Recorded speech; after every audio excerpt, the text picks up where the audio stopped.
ക്ലാസ്സിന് വന്ദനം. ഇന്ന് ഞാൻ സംസാരിക്കാൻ പോകുന്ന വിഷയം വീട്ടുകാരറിയട്ടെ എൻ്റെ കൂട്ടുകാരെ എന്നതാണ്. നമ്മുടെ ജീവിതത്തിൽ വീട്ടുകാരും കൂട്ടുകാരും ഒരുപോലെ പ്രധാനപ്പെട്ടവരാണ്. വീട്ടുകാർ നമ്മെ സ്നേഹത്തോടെ വളർത്തുകയും സംരക്ഷിക്കുകയും ചെയ്യുന്നു.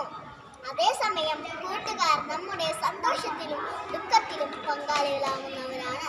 സ്കൂളിൽ, കളിസ്ഥലത്ത്, പഠനത്തിൽ, വിനോദത്തിൽ എല്ലായിടത്തും കൂട്ടുകാരുണ്ടാകുന്നു. എന്നാൽ വീട്ടുകാർക്കറിയണം നമ്മുടെ കൂട്ടുകാരെ. കാരണം കൂട്ടുകാരുടെ സ്വഭാവവും സ്വാധീനവും നമ്മുടെ ജീവിതത്തിൽ വലിയ പങ്ക് വഹിക്കുന്നു. അതുകൊണ്ടാണ് വീട്ടുകാർക്ക് നമ്മുടെ കൂട്ടുകാരെ അറിയുന്നത് വളരെ പ്രധാനമാകുന്നത്. അങ്ങനെ അറിയുമ്പോൾ അവർക്ക് ആത്മവിശ്വാസവും ആശ്വാസവും ലഭിക്കും. നമ്മുടെ എല്ലാ ബന്ധങ്ങളും വിശ്വാസത്തിൻ്റെ മേൽ നിലകൊള്ളുന്നതാണ്.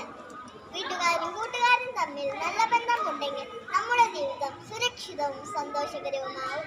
അവസാനമായി ഞാൻ പറയുന്നത്, വീട്ടുകാരറിയട്ടെ എൻ്റെ കൂട്ടുകാരെ എന്നത് ഒരു ഉത്തരവാദിത്തമാണ്. അതിലൂടെ നമ്മുടെ ജീവിതം സുരക്ഷിതവും സന്തോഷകരവുമാവും. നന്ദി, നമസ്കാരം.